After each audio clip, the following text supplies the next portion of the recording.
Вопрос из соцсетей. Что еще делается в республике для ветеранов, для сохранения их здоровья? Как в этом вопросе вы сотрудничаете с общественными организациями ветеранов?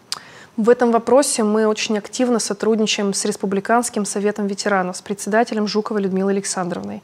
Нам удалось совместно организовать очень серьезную работу по оздоровлению ветеранов. В прошлом году больше 600 человек прошли оздоровление в санатории Колос Кировской области. Очень хорошие, позитивные отзывы получили.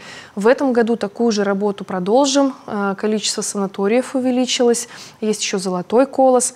И в следующем году, безусловно, я надеюсь, что мы такую работу продолжим. Наши ветераны, они обеспечиваются здоровьем, сразу у них позитивный настрой, они общаются, получают все свои оздоровительные услуги.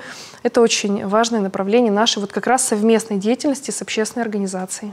Ну а куда обратиться ветерану, если он желает пройти такое оздоровление? Во всех муниципалитетах есть советы ветеранов. Ветераны точно знают, где они расположены, куда обратиться. Обратиться надо в совет ветеранов, то есть по месту жительства. Они формируют заезды, берут заявочку, и это совершенно бесплатно для ветерана, который желает оздоровиться. Дальше они формируют заезды и направляют уже пожилых людей.